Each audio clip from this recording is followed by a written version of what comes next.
Baik Bapak Ibu-Ibu, sebelum kita memulai persekutuan doa pagi hari ini, saya mengajak Bapak Ibu semua untuk membuka kamera, untuk saling mengenal dan juga berinteraksi satu sama lain. Dan sebelum kita memulai persekutuan doa, mari kita menghitung countdown sama-sama. 3, 2, 1, Shalom! Suaranya nggak ada, kecil. Suaranya kecil. Cukup? Iya. Oke ya. Shalom. Shalom. Selamat pagi. Shalom. Bapak Ibu yang dikasih Tuhan. Saya percaya saya melihat Bapak Ibu begitu sukacita pagi hari ini. Dan saya senang bisa bertemu, berkumpul di rumah tempat kita bertumbuh dan juga berbuah untuk kemuliaan Tuhan. Amin. Amin. Dan seberapa banyak setiap kita yang merasakan kasih Tuhan pagi hari ini, boleh lambaikan tangannya tinggi-tinggi. Oh, puji dan syukur. Kalau kita setuju, kita sepakat, kasih Tuhan begitu besar dalam hidup kita. Mari Bapak Ibu, kita memulai persekutuan doa pagi hari ini dengan memuji dan memuliakan Tuhan. Karena kita tidak ragu lagi untuk melayani dan mengikuti Yesus sepanjang hidup kita. Mari sama-sama sambil tepuk tangan.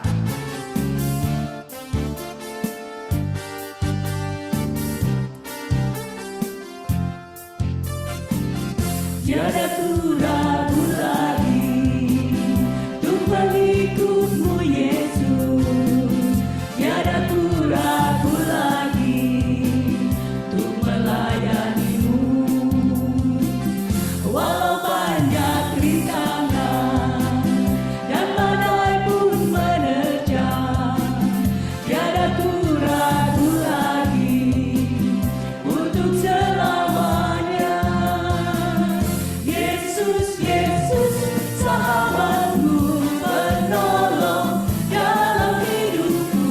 Ku rindu semua orang mengenalmu.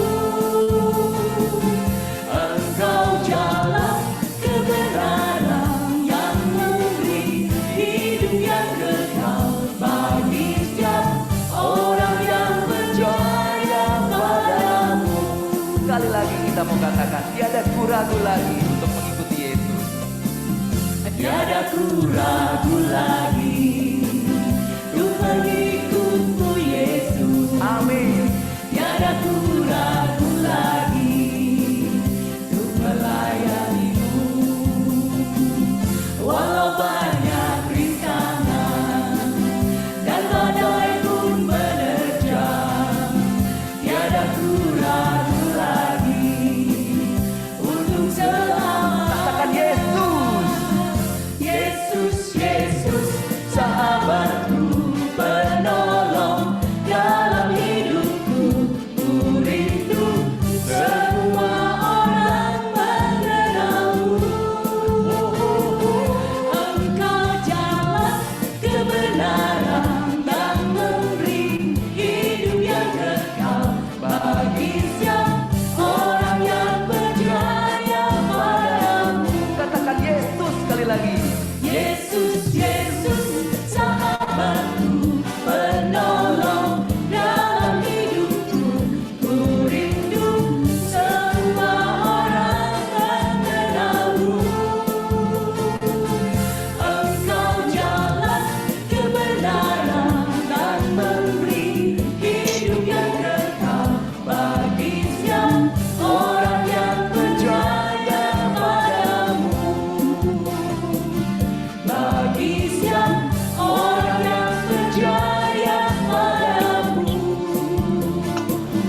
Bagi setiap orang yang percaya padamu. Boleh beri sorak-sorai yang meriah buat kemuliaan Tuhan. Bapak Ibu, kalau saat ini kita mau hening, kita mau doa kepadanya. Dalam nama Bapa dan Putra dan Roh Kudus. Amin. Bapa yang maha baik yang bertata dalam surga, terima kasih atas kebaikan yang Kau curahkan dalam hidup kami. penyertaan-Mu sepanjang malam berlalu, dan kami saat ini boleh berkumpul dengan sehat di persekutuan doa PD Lansia. Bapa, ampunilah segala dosa-dosa mulut, hati, pikiran kami yang tidak berkenan di hadapan-Mu. Namun kami percaya kasih-Mu begitu besar. Engkau Maha Rahim, bahkan Engkau yang mengangkat memulihkan kami. Engkau menjadikan kami biji mata-Mu. Bapa, kalau saat ini kami rindu bersekutu dengan Engkau, biarlah kami boleh merasakan kehadirat-Mu sepanjang hari ini. Boleh belajar lebih dekat lagi dengan Engkau Tuhan. Dan kami bersyukur kasih setia-Mu selalu ada dalam hidup kami. Dan kami pun mau terus setia melayani Engkau. Seperti wanita mengurapimu, menangis di bawah kakimu. Demikian hidupku mau mengasihimu, Yesus, Engkau baik bagiku. Sekali lagi. Seperti wanita mengurapimu, menangis di bawah kakimu. Demikian hidupku mau mengasihimu, Yesus, Engkau baik bagiku. Sampai akhir ku menutup mata, ku tetap setia menanti janji-Mu. Sampai ku dapatkan mahkota kehidupanku, ku tetap setia untuk melayani-Mu.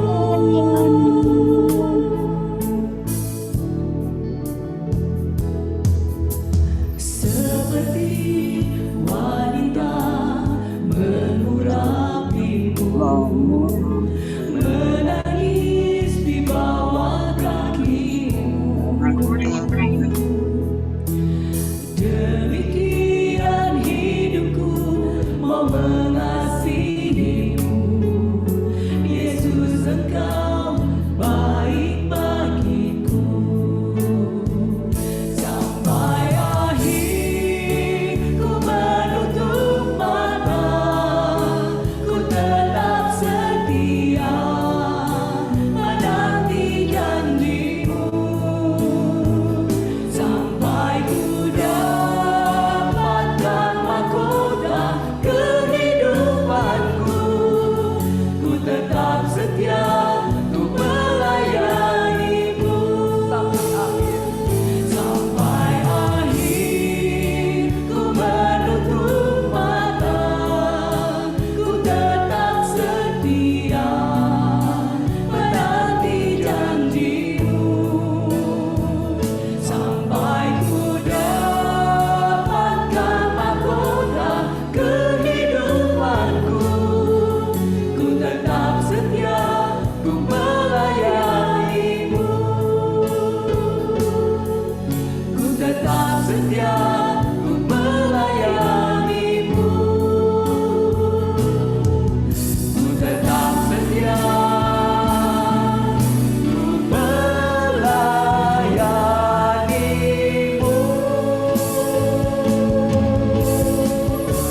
Kami bersyukur Tuhan, Kau begitu setia dalam hidup kami Tuhan.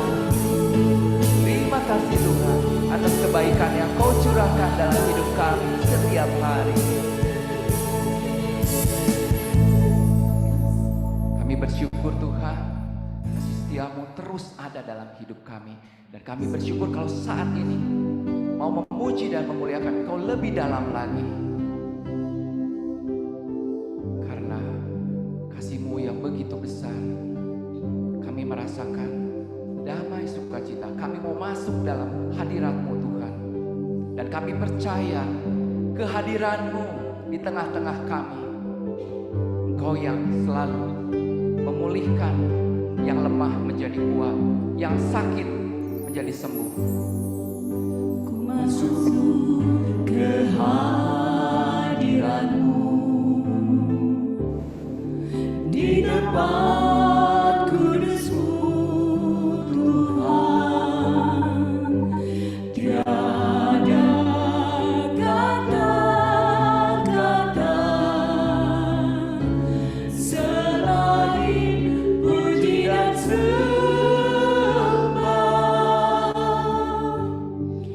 Saat-saat ini alam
kasih Tuhan atas penyertaan-Mu, atas kehangatan yang Kau berikan pada kami, atas kehadiran-Mu pagi hari ini Tuhan, yang sungguh membuat hati kami begitu nyaman dan tenang bersama Engkau Tuhan. Terlebih kami bersyukur Tuhan, Kau curahkan kebaikan yang Kau berikan di pagi hari ini dalam persekutuan doa ini. Kami bersyukur Kau telah utus Bapak Surya di tengah-tengah kami. Biarlah Bapak Surya menjadi saluran berkat daripada-Mu. Mampukan kami Tuhan untuk membuka hati, untuk dapat mengerti apa yang akan Kau sampaikan di pagi hari ini Tuhan. Terima kasih Tuhan. Kemuliaan kepada Bapa, Putra, dan Roh Kudus, seperti pada permulaan, sekarang, selalu, dan sepanjang segala abad. Amin. Silahkan Pak Surya. Oke, bentar ya. Bentar. Saya siapin dulu. Oke. Ya, Bapak Ibu terkasih, selamat pagi, selamat siang, shalom. Rencananya hari ini kita nih offline, bukan online, yang seharusnya. Ya. Karena rencananya offline dan temanya tongkat lansia, saya udah beli tongkatnya tuh. Tapi nggak jadi dipakai. Ini tadinya buat properti. Ya sudahlah, saya simpen aja buat satu ketika mungkin butuh. Ini juga lumayan buat ini, buat nahan-nahan tangan. Ya, kalau kita bicara tentang tongkat gitu ya, tongkat lansia, tongkat. Tongkat ini kalau kita lihat pada zaman Musa juga dikasih tongkat gitu ya. Nah, tongkat ini pada saat di tangan Musa, hanya di tangan Musa aja seperti tongkat biasa. Tetapi pada saat Musa bekerja sama dengan Tuhan, ada relasi dengan Tuhan, tongkat yang dipegang oleh Musa ini menjadi tongkat yang luar biasa. Nah, kita lihat tongkat Musa waktu dilempar tetap tongkat. Tapi pada saat kerjasama dengan Tuhan, tongkat itu dilempar jadi ular. Tongkat dipukulkan kepada dinding, keluar air. Tongkat diangkat, laut terbelah pada saat kerjasama dengan Tuhan. Lalu bagaimana dengan tongkat lansia? Ya, dengan tongkat-tongkat, mungkin di antara kita sudah ada yang pakai. Ya. Nah, kita pakai tongkat ini, pakai nguber tikus saja nggak kena. Apalagi mau merubah jadi ada ular dan sebagainya gitu ya. Buat nguber tikus saya nggak kena gitu ya. Dan kadang-kadang beberapa orang merasa dengan adanya tongkat ini, dengan pakai tongkat ini, merasa kurang nyaman, tidak nyaman. Kenapa? Karena udah mulai merasa gerakan-gerakannya sangat terbatas. Gitu ya. Yang tadinya mungkin bisa berjalan hanya dengan 2 kaki biasa, dengan gagah, sekarang dengan adanya tongkat ini merasa, wah gimana ya, kenyamanannya jadi berkurang. Oleh karena itu Bapak Ibu Saudara kasih, tongkat ini sebetulnya mau menunjukkan kepada kita bahwa kita ini makhluk yang lemah, orang-orang yang lemah, gitu ya. Coba kita bayangkan, terutama kita-kita yang para lansia lah, gitu ya. Kemarin waktu saya ngisi di satu tempat, begitu saya bilang lansia, mereka bilang, oh belum, kami belum lansia, meskipun mereka ada yang udah umur 70. 60, 70 gitu. Kenapa? Sekarang lansia itu 80 katanya. Ya sudahlah, gitu ya. Tapi yang jelas pada saat umur kita sudah mencapai angka-angka tertentu dan kita membutuhkan tongkat ini, itu menunjukkan bahwa kita adalah orang yang lemah. Sudah nggak bisa lagi kita berlari. Apalagi loncat-loncat gitu ya. Makanya kalau ada lagu-lagu yang harus pakai loncat, udah pastilah kita ini nggak bisa, untuk berjalan aja mungkin ada sedikit kesulitan. Yang kedua, dengan tongkat ini melambangkan apa? Melambangkan kita butuh bantuan. Bapak Ibu, teman-teman semua yang tadinya jalannya gagah, bisa lari sana-sini, sampai titik tertentu kita butuh tongkat ini, kita butuh bantuan. Tanpa tongkat ini mungkin kita sudah mulai tidak bisa berjalan. Ya, apalagi naik tangga. Artinya kita butuh bantuan. Tongkat ini melambangkan betapa lemahnya kita, betapa ini apa tidak punya kekuatan lagi dan kita butuh bantuan. Ini adalah bantuan. Ya. Yang ketiga, tongkat ini kita gunakan untuk menopang. Betul nggak? Bapak Ibu kalau yang sudah pakai tongkat, sudah berapa kali saya lihat kalau kita PD offline juga, saya lihat ada beberapa yang sudah pakai tongkat. Nah, tongkat ini untuk menopang, nah, supaya bisa berjalan dengan baik. Ada yang tongkatnya hanya satu seperti begini, ada yang tongkatnya 4. Nah, yang 4 saya nggak beli, gitu ya. Karena waktu itu saya hanya mau propertinya sebagai ini, lalu saya mau datang mau coba-coba jalan pakai tongkat. Barangkali nanti ada yang nanya, Surya udah pakai tongkat ya, katanya gitu. Padahal ini hanya untuk properti aja. Nantilah satu ketika saya bawa. Kalau perlu saya jadiin bahan lelang. Lelang. Yang termahal yang saya kasih. Ya. Nah, artinya apa? Kita mau bicara apa? Bicara tentang tongkat ini. Artinya kita butuh bantuan. Nah, kita butuh bantuan. Karena kita makhluk yang lemah, karena kita orang yang perlu menopang, makanya kita butuh bantuan. Bantuan apa yang kita berikan? Kita butuh bantuan Tuhan. Ya. Meskipun ada janji Tuhan kepada kita bahwa Dia akan menopang kita, akan menggendong kita sampai memutih rambutku. Kan firman-Nya ada, sampai memutih rambutmu, aku akan tetap menggendongmu, kata Tuhan. Itu janji Tuhan. Nah, karena janji Tuhan akan menggendong kita, makanya kita butuh bantuan Tuhan. Ya. Oleh karena itu, seperti apa sih butuhnya? Hari ini saya mengajak Bapak Ibu Saudara sekalian untuk membuka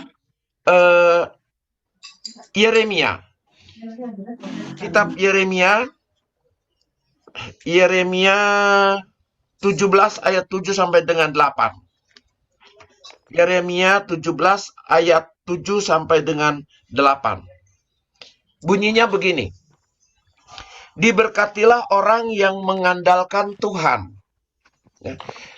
Tadi kan tongkat ini melambangkan kita butuh bantuan. Tongkat ini sebagai andalan kita untuk berjalan. Bagi orang-orang yang sudah tidak bisa berjalan. Kenapa? Karena kita rapuh. Ini andalan kita. Nah, saya mau bilang apa? Diberkatilah orang yang mengandalkan Tuhan.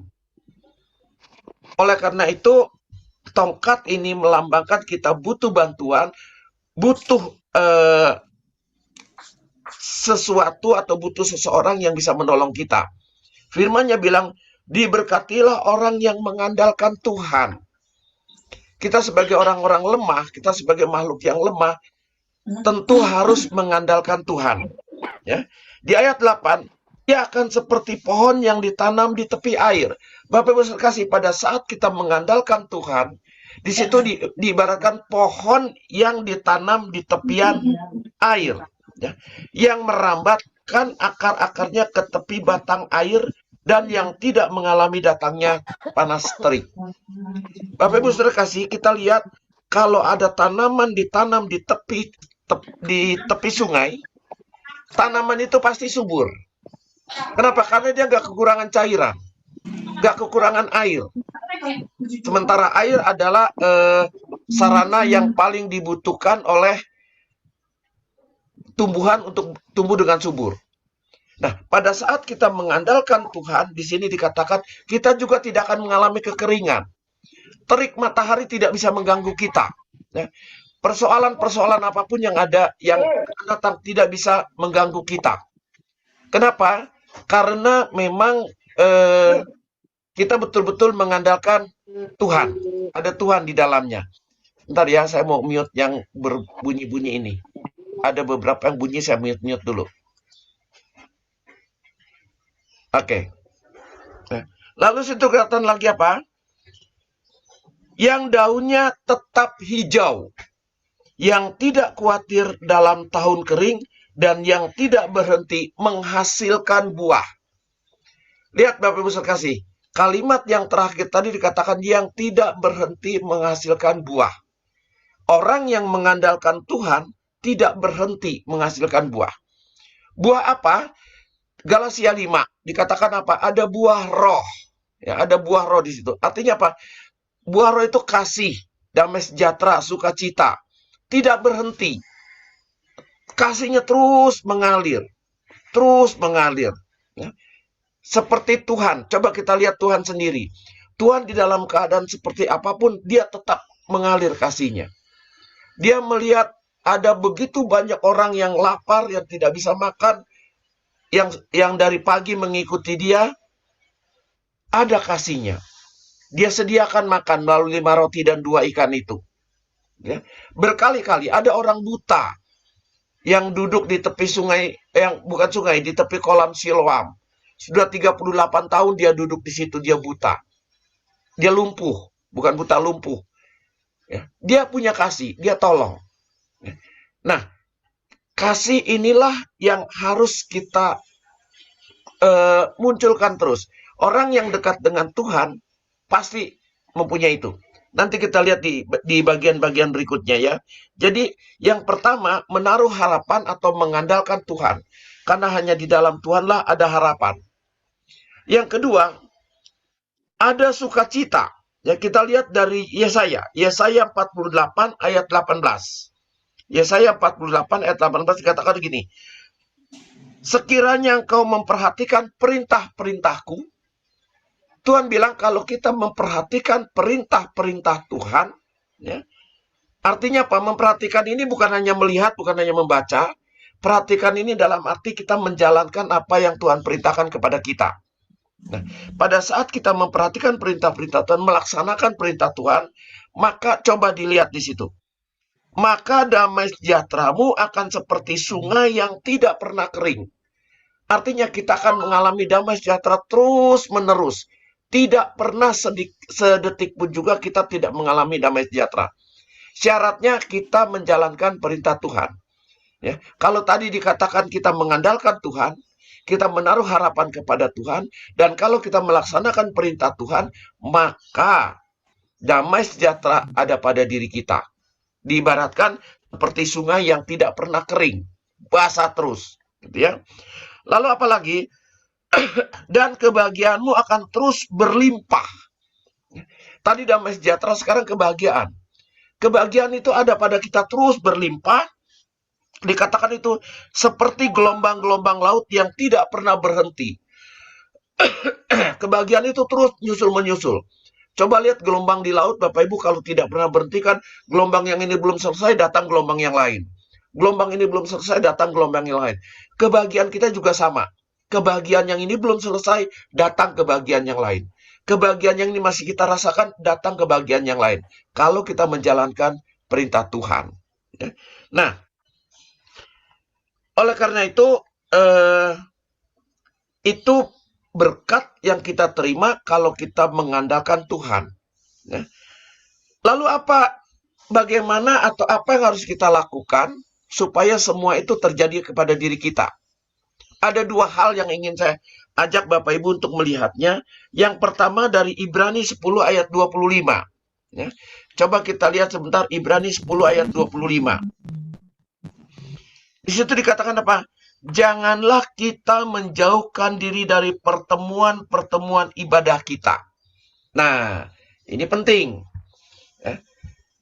Supaya kita bisa menikmati yang tadi, ya, yang bahagia, damai sejahtera, sukacita, lalu yang seperti pohon ditanam di tepian sungai itu, bagaimana itu bisa kita peroleh? Syaratnya pertama, kita jangan menjauhkan diri dari ibadah-ibadah kita. Ya. Janganlah kita menjauhkan diri dari pertemuan-pertemuan ibadah kita. Apa itu ibadah kita? Bisa misa, atau bagi kita yang saat ini ada persekutuan doa. Jangan menjauhkan diri dari persekutuan doa. Saya kalau boleh dibilang hampir setiap hari sekarang ikut persekutuan doa. Ya, hampir setiap hari karena saya kan keliling selama ini. 1 bulan ini full banget keliling.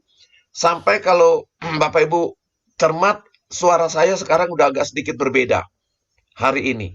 Agak sedikit serak-serak basah gitu ya. Kalau buat nyanyi mungkin bagus. Iya. ngebahasnya. Kenapa? Karena Bapak Ibu, sejak Senin tanggal 27 yang lalu, 27 Maret. Maret, 27 Maret, saya ke Surabaya. Berangkat ke sana itu hari Senin, saya ingat Senin berangkat ke sana. Selasa itu full satu hari saya ngisi di sana. Pagi jam 10 sampai jam 12, lalu malamnya jam setengah 8 sampai jam 7 sampai dengan jam 9, gitu ya. Lalu hari Rabunya pagi ngisi lagi jam 10 sampai jam 12 lagi, lalu malamnya pulang ke Bandung. Sampai Bandung Kamis pagi, Kamis malamnya sudah berangkat lagi ke Purwakarta. Lalu Jumatnya istirahat satu hari, tapi Jumatnya itu saya ambruk, Bapak Ibu. Satu hari gak bisa bangun, hanya tidur-tiduran. Sabtu paginya udah harus ngisi cab eksekutif, jam 9 pagi sampai jam 3 sore. Baru agak sembuh dikit karena satu hari ngisi ambruk lagi. Gitu ya. Ambruk lagi, hari Minggunya saya harus ke Kerawang, memberikan pembekalan untuk para orang-orang yang lagi ikut Krisma. Sama, itu dari jam 9 pagi sampai jam 3 sore. Ambruk lagi, Bapak Ibu. Itu hari Minggu. Hari Senin lumayan ada sempat kosong sedikit. Hari Selasa tadi malam saya ngisi di katedral. Agak ambruk lagi. Hari ini sekarang di sini, gitu ya. Meskipun melalui Zoom. Untung juga sih melalui Zoom. Kalau nggak saya harus keluar lagi, bisa ambruk lagi saya. Nanti malam masih ngisi lagi tentang doa Bapa Kami. Ya. Nah, memang suara saya sedikit agak-agak ini ya. Tapi saya berusaha tidak pernah meninggalkan ibadah. Ya. Makanya katakan jangan menjauh dari ibadah-ibadahmu seperti dibiasakan oleh beberapa orang. Ya. Karena ada beberapa orang menjauh. Bapak Ibu saudara kasih, selama kita masih bisa mengikuti persekutuan doa, mari kita datang. Mari kita datang. Tetapi marilah kita saling menasehati. Dan semakin giat melakukannya menjelang hari Tuhan yang mendekat. Ya. Kita saling menasehati. Artinya apa? Di dalam persekutuan doa, di dalam ibadah, kita sama-sama saling menasehati. Kayak sekarang, ya saya bukan menasehati Bapak Ibu ya, tapi sharing. Tapi di dalam pertemuan-pertemuan itu bisa saling menasehati, bisa saling mengingatkan, bisa saling sharing, bisa saling berbagi, yang tentu menguatkan kita. Sampai menjelang hari Tuhan yang mendekat. Hari Tuhan yang mendekat itu bisa diartikan hari kiamat. Kiamat itu ada kiamat besar, ada kiamat kecil. Kiamat kecil itu pada saat kita dipanggil oleh Tuhan. Makanya Bapak Ibu, kita sering-seringlah korek kuping, supaya kalau dipanggil Tuhan kita mendengar, gitu ya. Kalau nggak mendengar repot nanti. Kalau nggak mendengar Tuhan panggil, kita nggak dengar-dengar, kita nggak balik-balik. Jadi yang pertama, jangan menjauh dari ibadah, dari persekutuan doa atau misa. Yang kedua, ini yang mau saya bahas sedikit agak panjang, dari 2 Timotius. Yuk kita buka 2 Timotius, Bapak Ibu yang ada Alkitab di rumah. Ya, saya juga buka 2 Timotius ini di mana? Bentar ya. 2 Timotius 3 ayatnya ayat 5. 2 Timotius 3 ayat 5. Ini saya mau bahas sedikit agak panjang. Nah. Secara lahiriah mereka menjalankan ibadah mereka. Tadi sebelumnya saya katakan jangan menjauh dari ibadah. Artinya kita datang ke ibadah. Ya, datang atau ibadah itu kita gantilah persekutuan doa ya. Kalau misa ya misa, beda lagi nanti. Kita ke persekutuan doa. Jangan menjauh dari persekutuan doa yang tadi. Ya, seperti yang dilakukan oleh beberapa orang. Tapi marilah kita saling menasehati di situ sampai datangnya hari Tuhan, tadi dikatakan seperti itu. Nah, pada saat kita tidak menjauh dari ibadah, dari persekutuan doa, artinya kita hadir di dalam persekutuan doa, masuk ke ayat 5 ini, secara lahiriah mereka menjalankan ibadah mereka. Nah, jangan sampai kita datang ke persekutuan doa hanya lahiriah saja. Artinya apa? Yang penting datang, yang penting nongol. Bukan itu.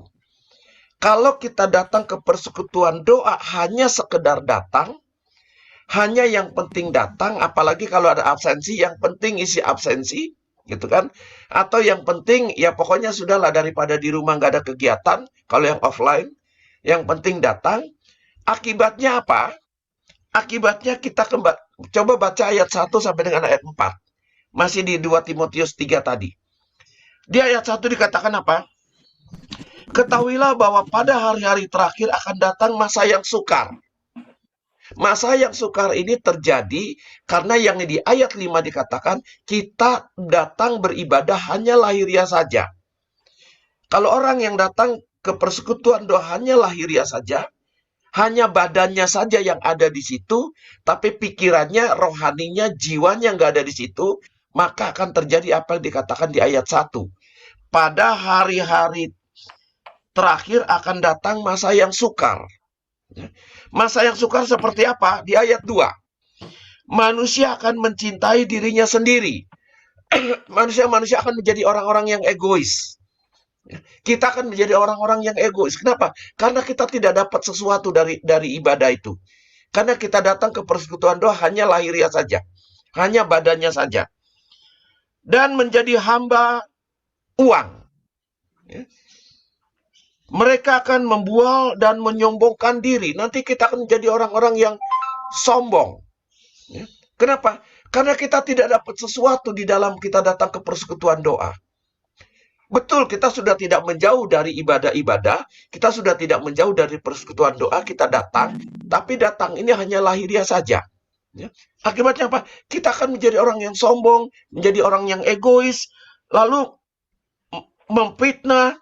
Mereka akan berontak terhadap orang tua dan tidak tahu berterima kasih, tidak memperdulikan agamanya.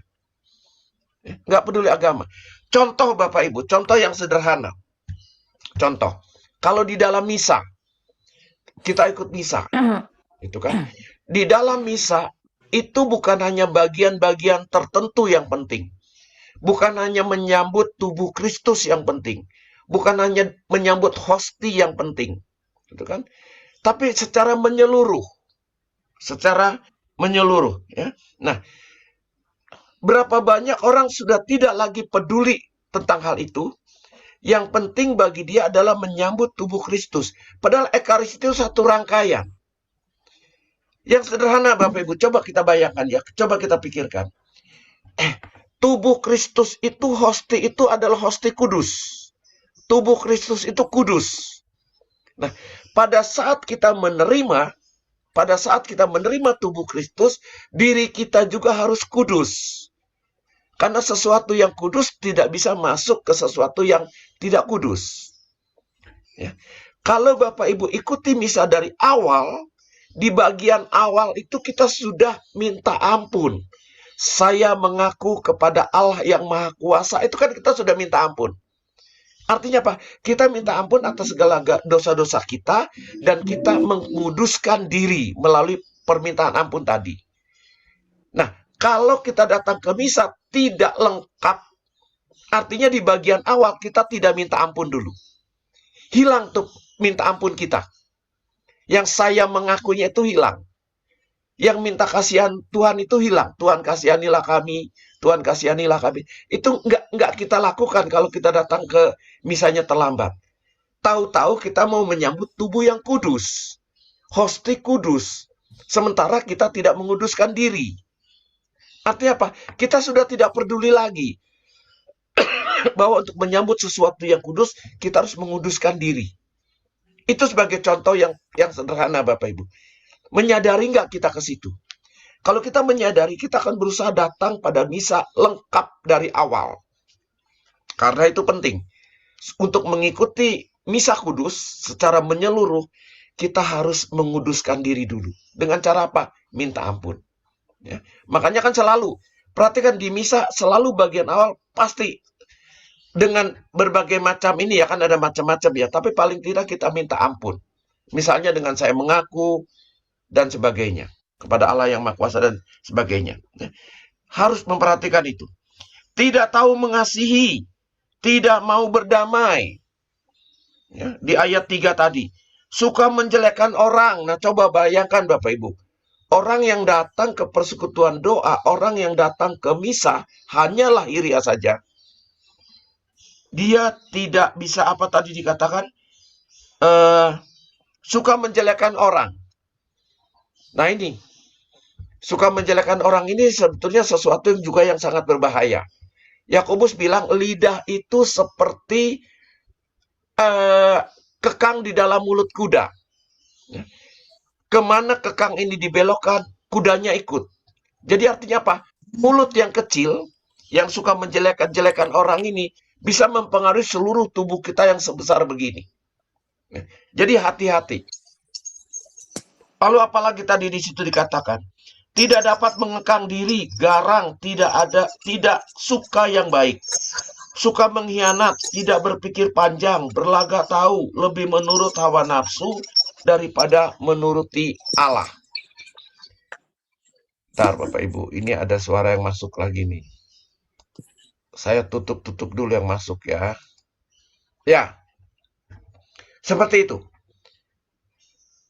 Makanya pada saat kita mengikuti persekutuan doa, pada saat kita mengikuti misa, jangan hanya lahiriah saja. Nah, lalu apa yang terjadi? Sebab di antara mereka terdapat orang-orang yang menyelundup ke rumah orang lain dan menjerat perempuan-perempuan lemah yang syarat dengan dosa dan dikuasai oleh berbagai-bagai nafsu. Artinya apa?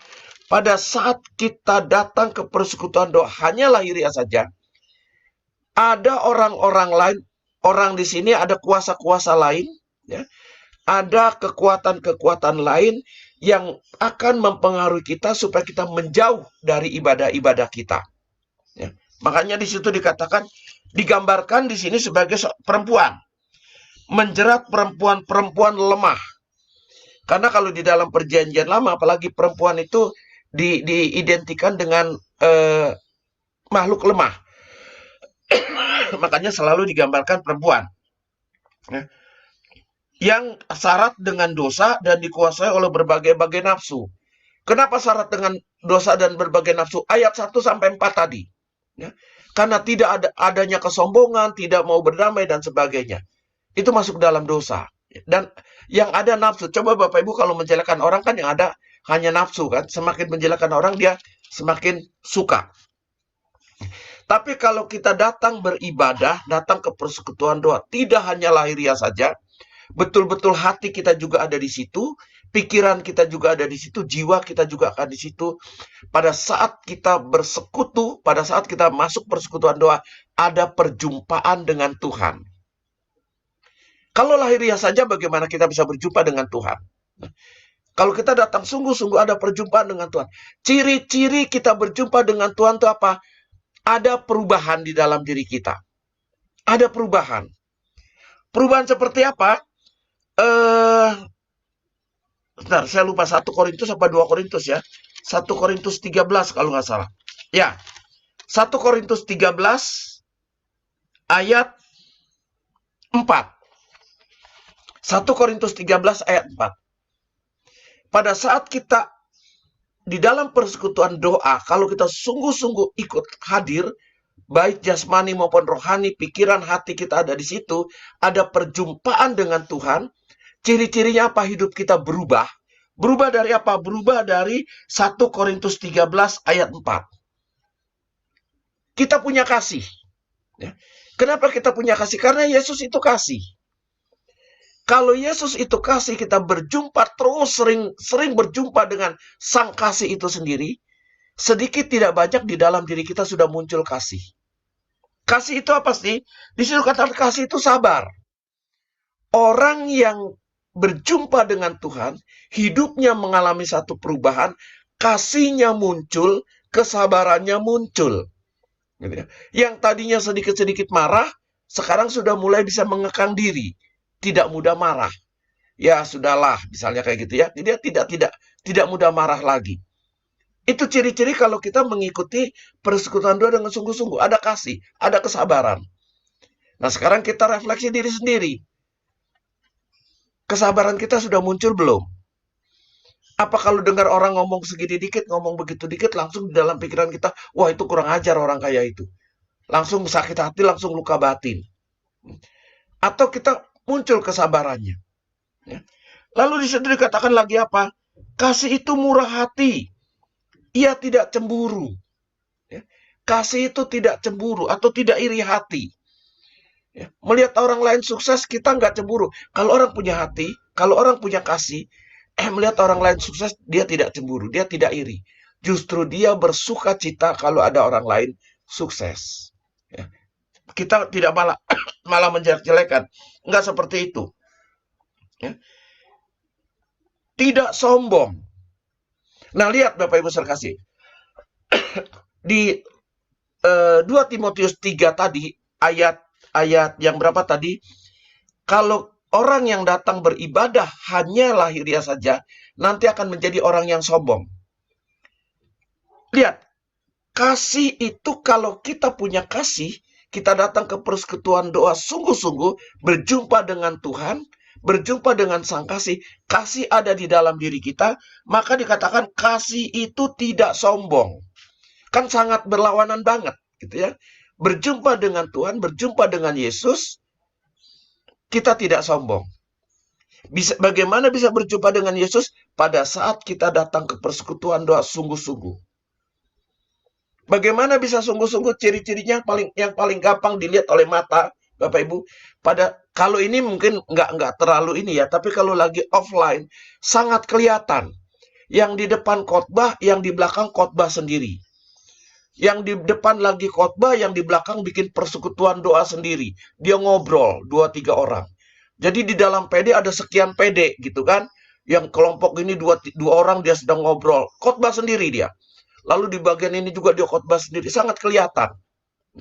Yang kayak begini bagaimana bisa dikatakan dia bisa berjumpa dengan Tuhan? Bagaimana dia dikatakan beribadah bukan hanya lahiriah saja? Ini yang perlu kita ini. Ya, yang perlu kita renungkan. Kalau di sini sih nggak ada yang ngobrol Bapak Ibu. Nggak ada yang ngobrol. Kan dia di rumah sendiri-sendiri kan. Kalau mau ngobrol juga harus teriak. Gitu. Begitu muncul suara di sini saya lihat mic-nya saya matiin, hilang lagi suaranya. Nggak bisa ngobrol kalau di sini, gitu ya. Dan di sini kan yang satu kotak. Apalagi yang nggak buka kamera kan lebih nggak kelihatan, nggak tahu nih orangnya ada apa enggak gitu ya. Jangan-jangan jangan-jangan zoom-nya dibuka orangnya lagi belanja ke pasar, lagi cari ayam buat lebaran nanti. Misalnya seperti itu. Lalu ia tidak melakukan yang tidak sopan. Contoh yang tadi, kalau di dalam persekutuan doa, lalu di depan ada yang sedang khotbah, lalu dia bikin persekutuan kecil di dalam situ, ya ngobrol berdua, bertiga, itu kan sama juga melakukan hal-hal yang tidak sopan. Nggak etis sebetulnya ya, dalam persekutuan doa, ada yang khotbah, kok dia khotbah sendiri. Gitu ya. Atau di dalam misa, pastor lagi khotbah, lagi ngasih renungan, Bapak Ibu, mulai dari bacaan Injil misalnya ya, pada saat pastor membacakan Injil, itu kan Tuhan hadir. Tuhan sendiri yang bicara. Waktu khotbah Tuhan yang bicara. Tuhan yang bicara kok kita tidur. Itu kan gak sopan namanya. Coba Bapak Ibu nanti kalau satu ketika datang ke tempat orang lagi ngobrol, orangnya tidur. Lagi ngobrol, lagi enak-enak.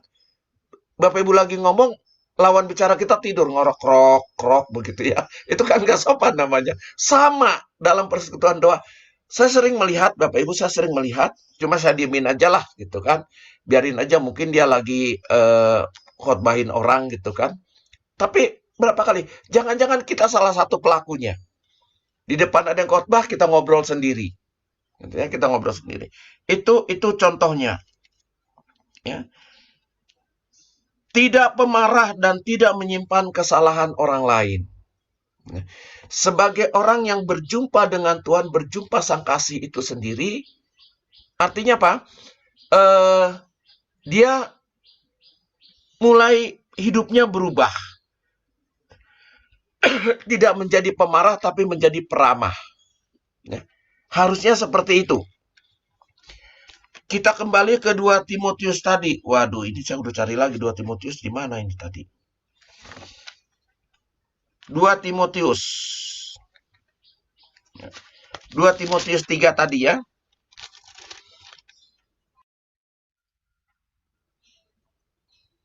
2 Timotius 3. Lalu di ayat itu 8. Sama seperti Yanes dan Yambres menentang Musa, demikian juga mereka menentang kebenaran. Akal mereka bobrok dan iman mereka tidak tahan uji.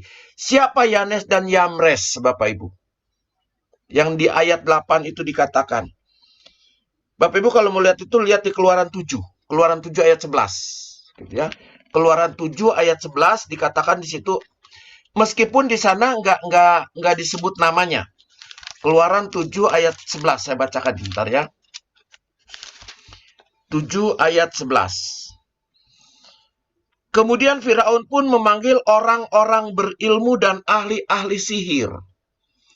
Dan mereka pun ahli-ahli Mesir itu membuat yang demikian juga dengan ilmu mantra mereka.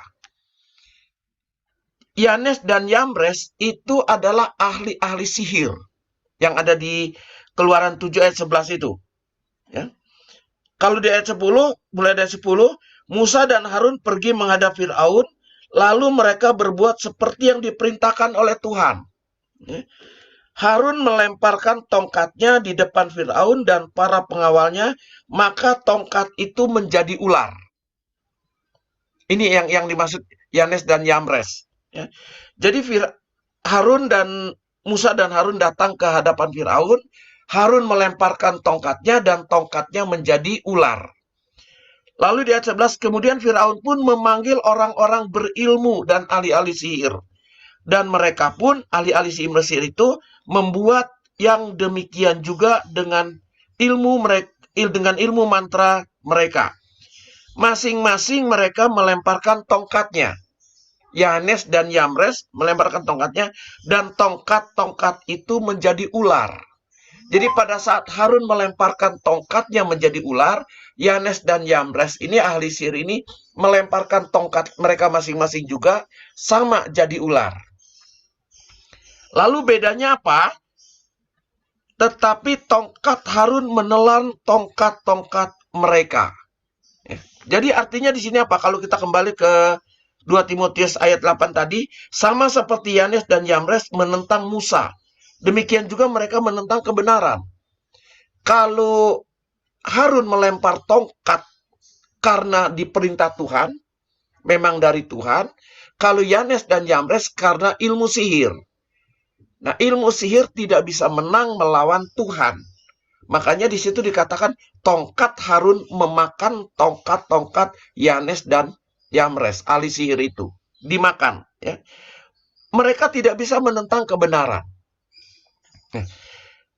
Akal mereka bobrok dan iman mereka tidak tahan uji.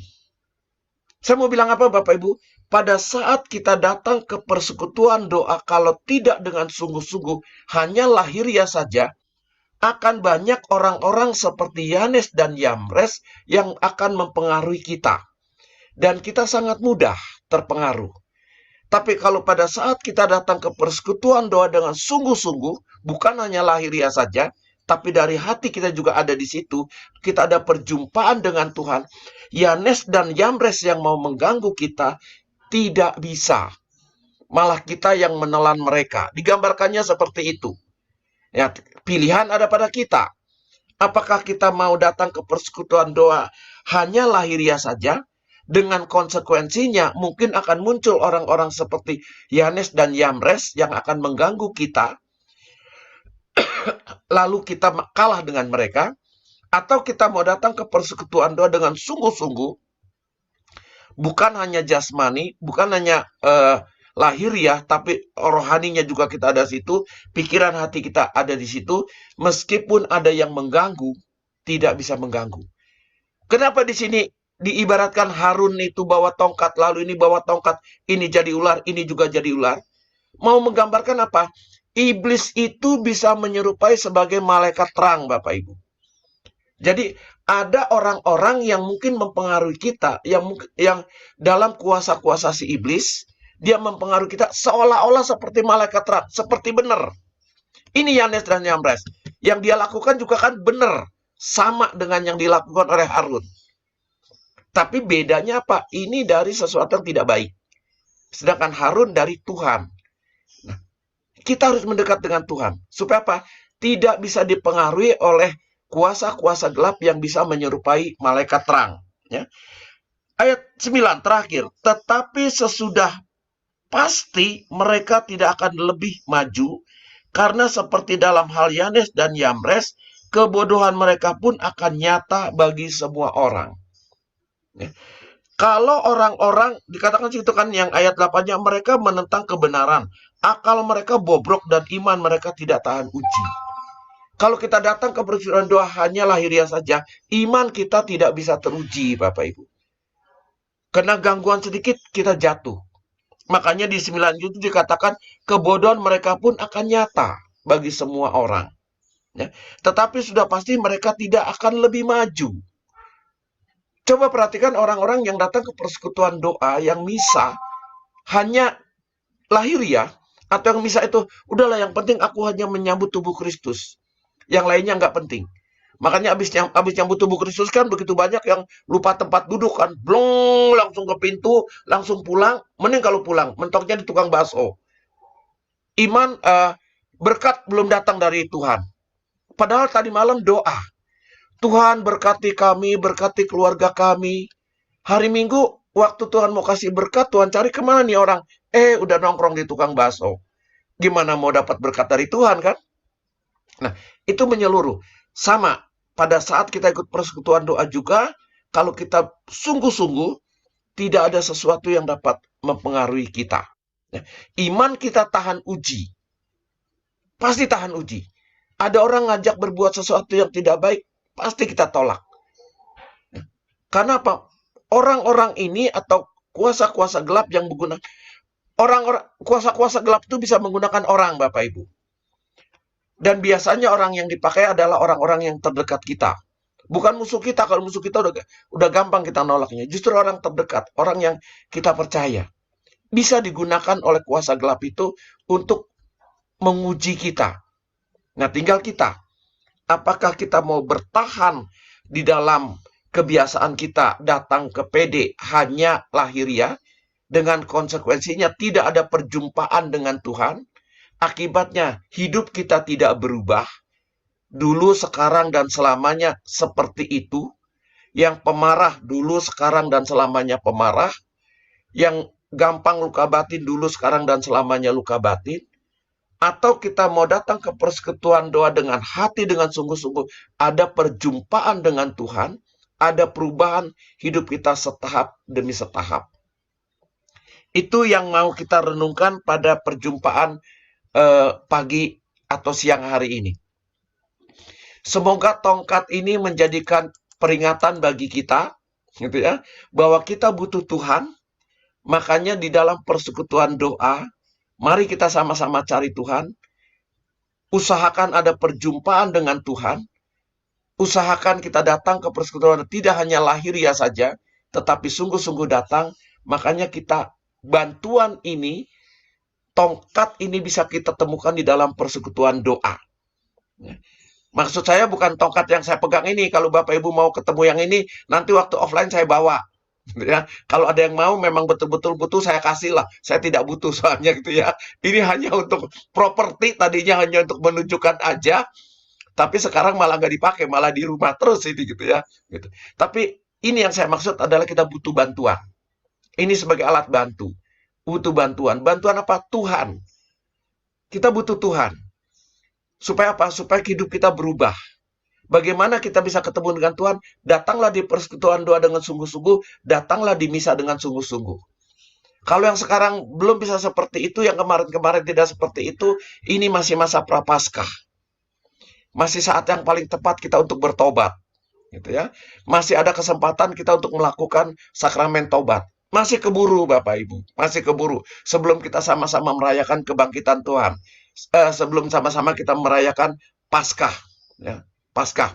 Mulai dari sengsara Yesus, wafat Yesus, nanti sampai kebangkitan Yesus. Masih ada kesempatan. Kita bertobat, kita merubah kehidupan kita. Ingat tongkat, ingat Tuhan gitu ya. Makanya Bapak Ibu belilah tongkat masing-masing. Nggak dipakai nggak apa-apa, karena ini adalah, saya juga beli ini, berarti ini ada Tuhan di dalam diri saya gitu ya. Yuk kita beli sama-sama nanti. Murah kok, cuma 75.000 ini di online gitu ya. Baik, itu kira-kira renungan kita pada pagi hari ini. Mari kita hening sebentar, kita mau berdoa kepada Tuhan.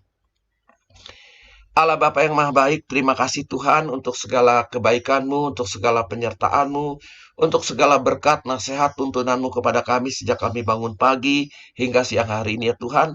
Kami percaya Engkau senantiasa membimbing kami, tidak pernah melepaskan kami, tidak pernah meninggalkan kami. Terima kasih juga Tuhan kalau siang hari ini Kau sudah mengingatkan kepada kami melalui tema tongkat lansia ini. Tongkat melambangkan kami sangat membutuhkan bantuan, dan bantuan itu hanya datang dari Engkau sendiri ya Tuhan. Artinya kami membutuhkan Engkau. Dan terima kasih juga Tuhan kalau Engkau sudah mengingatkan agar ada perjumpaan dengan Engkau. Kami harus datang ke dalam persekutuan doa, datang mengikuti misa secara utuh, tidak hanya lahiriah saja, tetapi juga secara rohani jiwa, seluruh jiwa dan raga kami ada di sana. Sehingga kami dapat berjumpa dengan Engkau, dan perjumpaan dengan Engkau akan membuat perubahan di dalam hidup kami. Hidup kami akan berubah ya Tuhan, kasih kami akan muncul karena Engkau sendiri adalah kasih. Terima kasih Tuhan, Kau sudah mengingatkan itu kepada kami, dan biarlah itu akan tertanam di dalam hati sanubari kami, dan kami akan berusaha melaksanakannya ya Tuhan. Namun kami menyadari daging kami lemah, sangat mudah terganggu, sangat mudah terbujuk rayu. Oleh karena itu ya Tuhan, kami mohon dengan segala kerendahan hati bantuan-Mu. Ingatkan kami di saat kami lengah, kuatkan kami di saat kami lemah ya Tuhan, sehingga kami tidak pernah lepas dari kasih-Mu, dan kami juga akan terus dapat menjalankan kasih-Mu kepada setiap orang ya Tuhan, dan kami akan terus dapat berjumpa dengan Kau secara pribadi. Terima kasih Yesus, terima kasih Tuhan, kemuliaan kepada Bapa, Putra, dan Roh Kudus, seperti pada permulaan, sekarang, selalu, dan sepanjang segala abad. Amin. Dalam nama Bapa dan Putra dan Roh Kudus. Amin. Terima kasih, Tuhan Yesus memberkati kita semua. Makasih.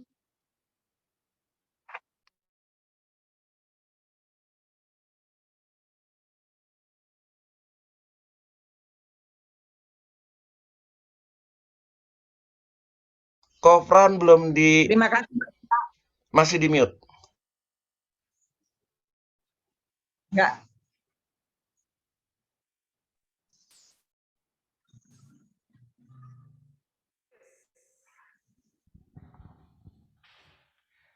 Terima kasih Pak Surya atas pengajarannya pagi Terima hari ini kasih, yang Pak sungguh Surya. meneguhkan kita semua. Kita sepakat untuk berjalan bersama Tuhan, kita sepakat untuk mengandalkan Tuhan sepanjang hidup kita. Amin. Dan saatnya kita mau masuk dalam sesi persembahan. Kiranya apa yang telah Tuhan berikan yang terbaik dalam hidup kita, kita juga mau memberikan persembahan yang terbaik melalui transfer di layar monitor yang tertera. Inilah persembahan hati kami Tuhan kepada Engkau. Tidak dengan tangan yang hampa, ku datang ke hadirat-Mu, menyatakan rasa syukurku atas segala berkat-Mu. Tidak dengan tangan yang hampa, ku sujud menyembah-Mu, persembahkan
hidupku di atas mesbahmu. Segalanya yang ku miliki, semuanya daripadamu. Kan ku bawa persembahanku yang terbaik hanya bagimu. Segalanya yang ku miliki, semuanya daripadamu. Kan ku bawa persembahanku yang terbaik hanya bagimu. Kan ku bawa persembahanku yang terbaik hanya bagimu. Kan ku bawa persembahanku yang terbaik hanya bagimu.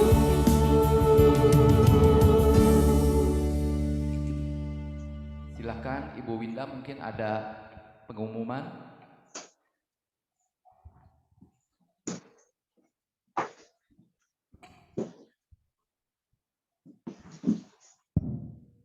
Masih di mute. Sorry. Terima kasih untuk Pak Fran dan Bu Lia untuk pujiannya. Terima kasih juga untuk Pak Surya yang telah membawakan firman. Terima kasih untuk Bapak Ibu yang telah hadir di dalam persekutuan doa ini. Kami sangat mengharapkan untuk kedatangan Ibu Bapak untuk 2 minggu yang akan datang, tanggal 19 April setelah Paskah. Mungkin kita masih dalam keadaan online menunggu Maulana Yusuf renovasinya selesai. Mungkin hanya itu pengumuman saya. Terima kasih untuk semua. Tuhan memberkati.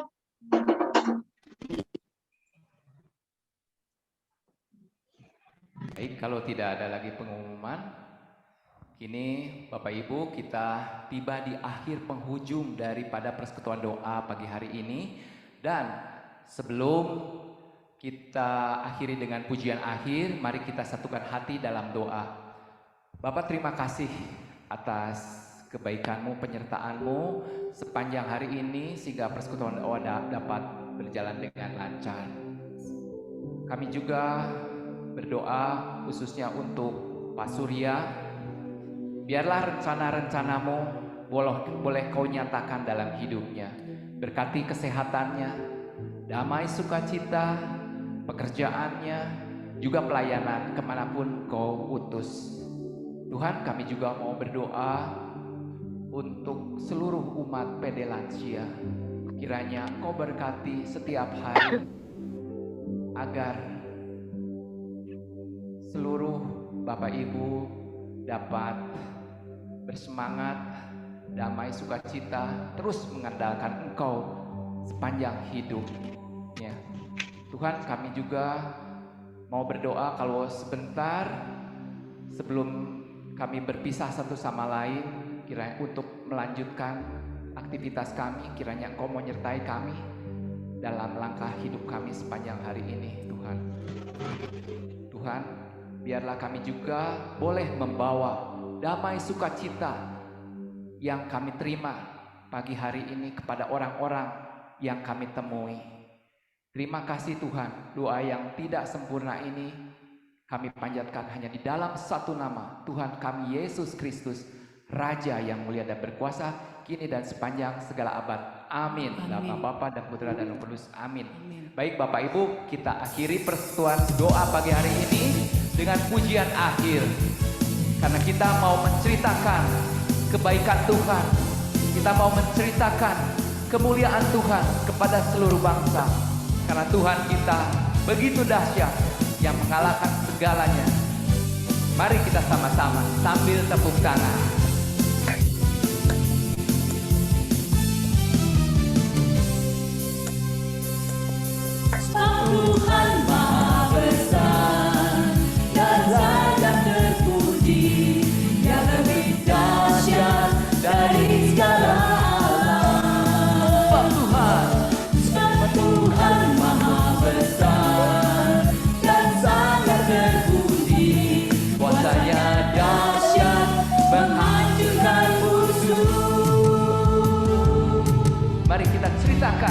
kemuliaan Tuhan kepada seluruh bangsa dan juga kebaikannya kepada setiap orang. Ceritakanlah kemuliaannya di antara segala bangsa dan perbuatannya yang sungguh ajaib di antara suku bangsa. Sekali lagi kita menceritakan. Ceritakanlah kemuliaannya di antara segala bangsa dan perbuatannya yang sungguh ajaib di antara suku bangsa. Sebab Tuhan Maha Besar dan sangat terpuji dan lebih dahsyat dari segala Allah. Sebab Tuhan Maha Besar dan sangat terpuji, kuasanya dahsyat menghancurkan musuh. Sekali lagi Tuhan. Sebab Tuhan Maha Besar dan sangat terpuji dan lebih dahsyat dari segala Allah. Sebab Tuhan Maha Besar dan sangat terpuji, kuasanya dahsyat menghancurkan musuh. Kuasanya dahsyat menghancurkan musuh. Kuasanya dahsyat, dahsyat, dahsyat menghancurkan musuh. Dahsyat. Dengan demikian perseruan doa pagi hari ini sudah selesai. Mari kita kembali beraktivitas di setiap hari dalam kegiatan kita masing-masing dan Tuhan memberkati kita semua. Amin. Terima kasih.